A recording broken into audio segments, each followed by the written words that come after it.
الحمدللہ رب العالمین والصلاة والسلام علی سید المرسلین۔ آج ہم اپنے ناظرین کے لیے ایسی بات بیان کر رہے ہیں کہ جو ان کے لیے بالکل ہی نئی اور دلچسپ بات ہوگی۔ وہ یہ ہے کہ امام مہدی کی بیعت کون کون لوگ کریں گے۔ تو یاد رکھیے، امام مہدی کا ظہور عشاء کے وقت ہوگا۔ جب آپ نماز عشاء سے فارغ ہو جائیں گے تو آپ مقام ابراہیم پر 2 رکعت خطبہ دیں گے۔ اس کے بعد آپ ایک عالی شان خطبہ ارشاد فرمائیں گے۔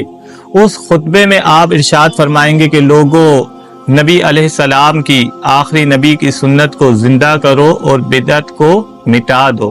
اس وقت جو لوگ آپ کے ساتھ کھڑے ہوں گے آپ کی حمایت میں، ان کی تعداد اصحاب بدر کے مطابق ہوگی، یعنی 313 افراد کھڑے ہوں گے۔